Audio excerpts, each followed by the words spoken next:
Hai Kak, Assalamualaikum. Kembali lagi di mata pelajaran Ilmu Pengetahuan Alam. Seperti biasa, mari kita awali pembelajaran hari ini dengan sama-sama membaca basmalah. Bismillahirrahmanirrahim. Dan juga hari ini kita masih akan membahas topik yang sama, yaitu kemagnetan dan pemanfaatannya. Kita masuk ke dua poin terakhir, yaitu teori dasar kemagnetan dan kemagnetan dalam produk teknologi. Mari kita bahas satu persatu ya. Pembahasan lebih lanjut tentang elektromagnetik dilakukan dengan membahas konsep perubahan medan magnet dapat menghasilkan listrik. Nah, ini nih yang disebut dengan induksi elektromagnetik. Menurut Faraday, listrik dapat dihasilkan dengan cara menggerakkan magnet batang keluar masuk kumparan. Temuan ini diterapkan pada generator listrik yang mengubah energi gerak menjadi energi listrik. Nah, kakak-kakak, ada beberapa faktor yang mempengaruhi besar atau kecilnya GGL induksi. Yang pertama ada kecepatan gerak magnet. Semakin cepat gerak magnet, perubahan garis gaya magnet yang masuk ke dalam kumparan semakin besar, sehingga GGL induksi yang timbul juga akan semakin besar. Yang kedua ada jumlah lilitan.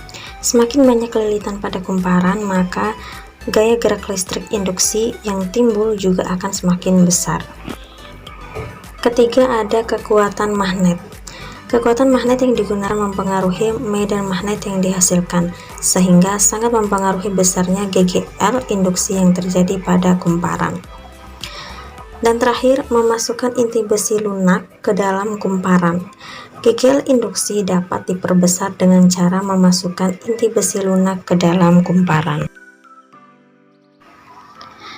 Berdasarkan percobaan yang telah dilakukannya sendiri, Faraday menyimpulkan bahwa besar GGL induksi yang timbul sebanding dengan perubahan garis gaya magnet dan jumlah lilitan serta berbanding terbalik dengan waktu. Contohnya, jika perubahan jumlah garis gaya yang melalui suatu kumparan tiap satuan waktu adalah delta flux dan jumlah lilitan kawat pada kumparan adalah N, GGL induksi yang timbul antara kedua ujung kumparan dapat dirumuskan sebagai berikut, yaitu GGL induksi sama dengan minus N delta flux per delta T. Kakak-kakak, berikut ini ada beberapa alat yang menggunakan prinsip induksi elektromagnetik. Yang pertama ada generator. Generator ini sendiri merupakan alat yang digunakan untuk mengubah energi gerak menjadi energi listrik. Energi gerak yang dimiliki generator dapat diperoleh dari berbagai sumber energi alternatif, misalnya nih, ada angin, air, dan sebagainya. Generator itu dibedakan menjadi dua, yaitu AC dan DC, di mana generator AC atau alternator ini dapat menghasilkan arus listrik bolak-balik dengan cara menggunakan cincin ganda. Sedangkan yang generator DC itu dapat menghasilkan arus listrik searah dengan menggunakan komutator atau cincin belah. Oke, selain generator ada juga yang namanya dinamo AC/DC. Di mana dinamo ini adalah generator yang relatif kecil seperti yang digunakan pada sepeda.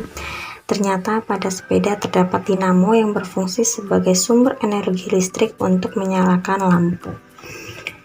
Cara kerja dinamo dan generator itu sebenarnya hampir sama, termasuk penggunaan satu cincin yang dibelah menjadi dua pada dinamo DC dan cincin ganda pada dinamo AC. Perbedaan dinamo dengan generator terletak pada dua komponen utama dinamo, yaitu rotor dan stator.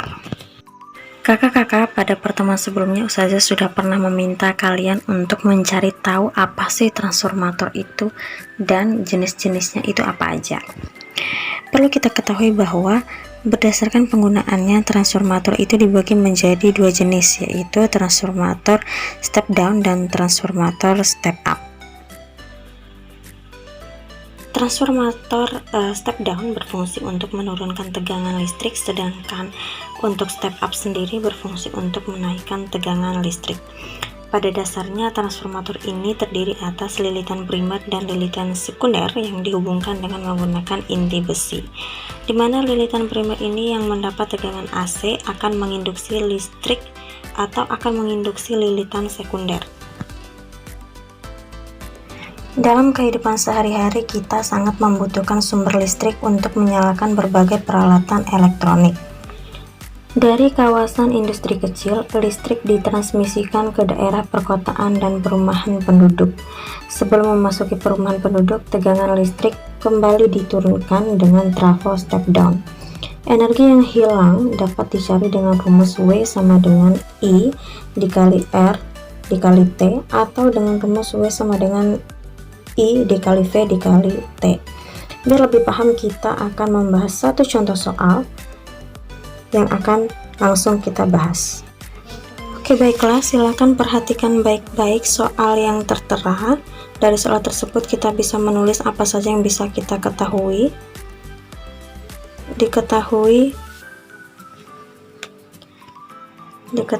yang pertama adalah V atau tegangan sebesar 300 kV. Nah, untuk tegangan sendiri itu satuannya kan volt, maka yang 300 kV kita ubah ke volt. Kilovolt ke volt itu 1000, artinya kita kalikan 1000, maka hasilnya adalah 300.000 volt. Kemudian selain itu, yang bisa kita ketahui adalah R atau hambatannya sebesar 60.000 ohm. Oke. Dan terakhir adalah selama 1 menit, atau waktunya berarti 1 menit. Karena waktu itu satuan internasionalnya adalah sekon, maka 1 menit kita ubah ke sekon menjadi 60 sekon. Oke. Yang ditanyakan adalah berapakah energi yang hilang dalam perjalanan tersebut. Energi itu lambangnya W, maka yang kita cari adalah W. Kemudian dalam yang diketahui ada 2 komponen, yaitu V dan R. Dalam soal ini kita bisa menggunakan rumus antara W sama dengan I kuadrat dikali R dikali T, atau W sama dengan I dikali V dikali T. Karena ada komponen V dan R, maka kita akan menggunakan rumus W sama dengan I kuadrat dikali R dikali T. Tetapi di situ I nya belum ada, maka kita akan mencari I nya terlebih dahulu dengan rumus V sama dengan I dikali R. Karena I nya yang dicari, maka I sama dengan V per R. Oke, kita beri garis dulu. Kita substitusikan angkanya. I sama dengan V per R. Kita masukin angka-angkanya. V itu sendiri nilainya 300.000 volt.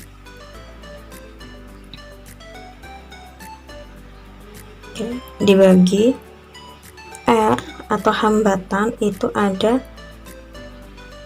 60.000 ohm. Kita coret yang bisa dicoret. 30 dibagi 6. 30 dibagi 6 berarti 5. Untuk I atau arus itu satuannya adalah A atau ampere. Oke, baik, I udah kita temukan nih hasilnya, maka kita akan substitusikan ke rumus W sama dengan I kuadrat dikali R dikali T, sama dengan I nya tadi ada 5 kuadrat dikali hambatannya ada 60.000 dikali dengan waktu tadi jadi 60 sekon. Oke, kita kalikan semua nih. 5 kuadrat yaitu 25 dikali 60.000 dikali 60. Oke, hasilnya adalah 90 juta joule. Karena untuk menuliskan 90 juta joule ini terlalu panjang, maka kita perpendek jadi 9 kali 10 pangkat 7, karena disitu nolnya ada 7 joule. Mudah ya. Hubungan antara tegangan, jumlah lilitan, dan kuat arus dapat ditentukan dengan menganggap tidak ada energi yang dihasilkan oleh trafo yang hilang menjadi kalor. Trafo yang demikian disebut dengan trafo ideal. Pada trafo, semakin banyak jumlah lilitan kumparan, maka semakin tinggi tegangan yang dihasilkan. Adapun kuat arus berbanding terbalik dengan tegangan.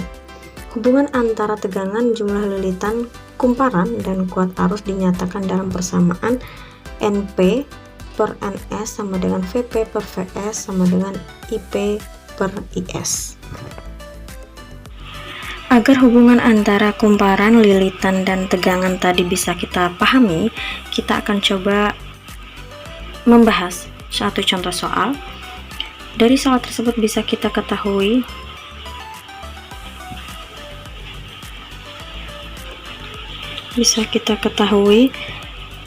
kumparan primer atau NP sejumlah 100 lilitan.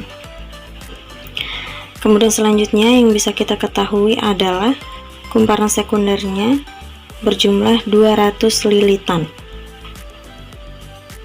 Nah, kemudian tegangan sekundernya sebesar 220 volt.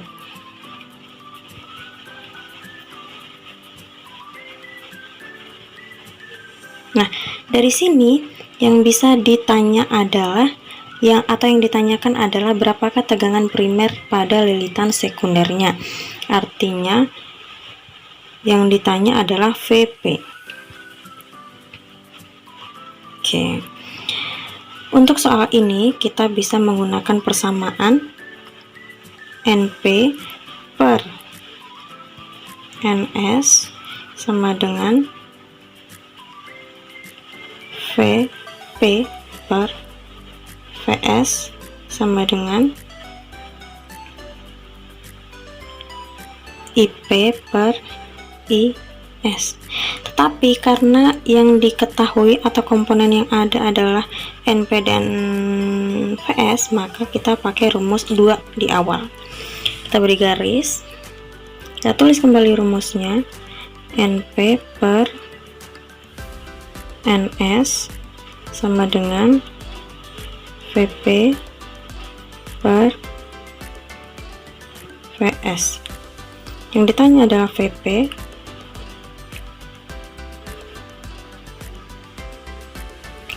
maka rumusnya adalah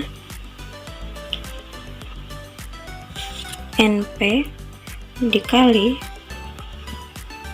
VS per NS sama dengan, kita substitusikan angkanya.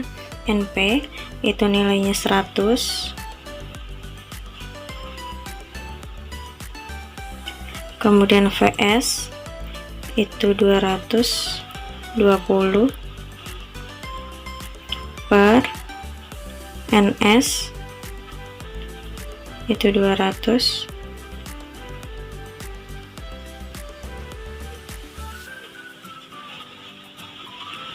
kita kalikan 100 dikali 220,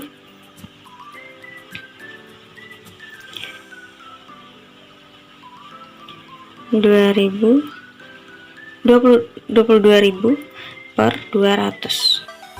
Kita coret yang bisa dicoret, kemudian kita bagi 220 dibagi 2 berarti 110 volt. Udah ya. Kalau sebelumnya kita sudah membahas contoh soal tentang hubungan antara kumparan, lilitan, dan tegangan, kali ini kita akan membahas contoh soal mengenai efisiensi dari trafo. Berdasarkan soal yang sudah tertera, kita bisa menulis apa saja yang bisa kita ketahui. Yang pertama adalah nu atau efisiensi dari trafo itu sendiri bernilai 75%. Oke. Selanjutnya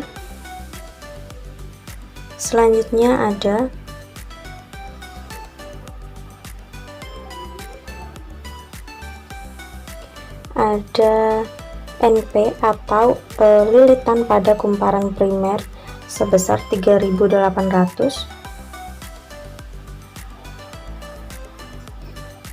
Kemudian untuk arus primernya atau IP itu bernilai 1,6 ampere.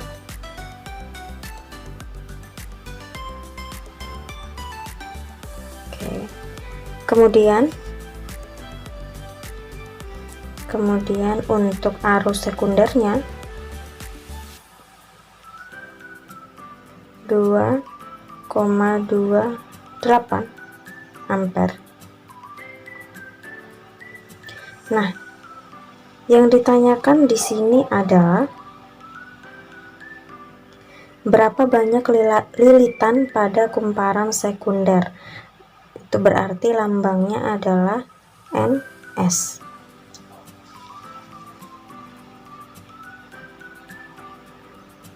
Berapakah nilai dari NS trafo tersebut? Kita beri garis. Efisiensi trafo itu berasal dari rumus Nu atau efisiensi sama dengan NS dikali IS per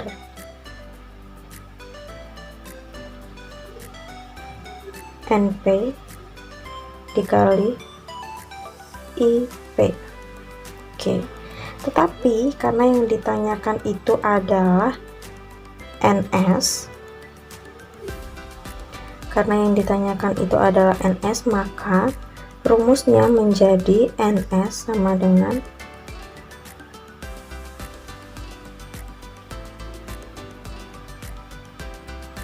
NP dikali IP per Nu atau efisiensi dikali IS. Oke, baik. Kita sudah dapat rumusnya. Itu artinya kita substitusikan angka untuk NP atau jumlah lilitan primernya ada 3.800 dikalikan dengan IP atau arus primernya sebesar 1,6 ampere.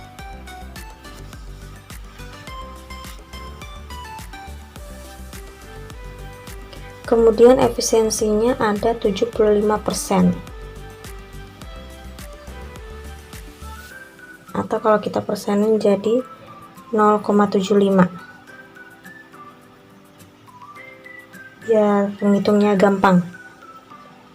0,75 dikalikan dengan IS atau arus sekundernya sebesar 2,28 ampere. Oke, kita kalikan dulu 3.800 dikali 1,6. Hasilnya adalah 6.080 per 0,75 dikali 2,28, yaitu 1,71. Lalu tinggal kita bagi 6.080 per 1,71, hasilnya adalah 3.555 lilitan sekunder. Mudah ya kakak-kakak. Seperti biasa nggak afdol rasanya kalau kita udah ngebahas contoh-contoh soal tetapi tidak mengerjakan latihan. Namanya juga IPA. Kalau tidak sering-sering latihan akan sangat susah untuk mengerjakan soal. Ustazah harap kerjakan soal ini tepat pada waktunya, maksimal pukul 9 malam. Dikumpulkan atau diupload di Google Classroom ya. Magnet banyak digunakan dalam berbagai produk teknologi. Salah satunya yang paling populer adalah dalam teknologi kedokteran seperti magnetic resonance imaging atau MRI. Hingga saat ini, salah satu cara yang dianggap paling aman untuk mendeteksi penyakit adalah dengan menggunakan MRI, yang dimana MRI ini sendiri menggunakan prinsip kemagnetan untuk mencitrakan kondisi kesehatan tulang atau organ tubuh bagian dalam manusia tanpa melalui prosedur pembedahan. Kakak-kakak, lebih dari sekedar mendeteksi ada tidaknya penyakit seperti tumor, MRI itu dapat digunakan untuk merekam pikiran manusia. Misalnya nih, untuk merekam bagian otak yang menanggapi rangsang panas atau dingin. Selain itu juga, ternyata MRI digunakan untuk melakukan deteksi dini terhadap gejala epilepsi. Yang kedua ada kereta maglev. Maglev ini merupakan kependekan dari magnetically levitate atau kereta terbang. Kereta maglev diterbangkan kurang lebih 10 mm di atas relnya. Meskipun rel dan kereta tidak menempel, kereta maglev yang super cepat ini mampu melaju hingga 650 km per jam. Tidak akan terjatuh dan tergelincir. Hal ini disebabkan karena kereta maglev menerapkan prinsip gaya tolak-menolak magnet serta didorong dengan menggunakan motor induksi. Terakhir ada pemanfaatan magnet dalam PLTN. PLTN atau pembangkit listrik tenaga nuklir ini merupakan pembangkit listrik yang menggunakan energi nuklir untuk menghasilkan listrik. Prinsip kerja PLTN mirip dengan pembangkit listrik tenaga uap. Pada PLTN, energi yang digunakan untuk menghasilkan uap air yang selanjutnya digunakan untuk menggerakkan turbin diperoleh dari reaksi pemecahan inti atom uranium-235 atau melalui penggabungan inti atom atau fusi dalam suatu reaktor nuklir.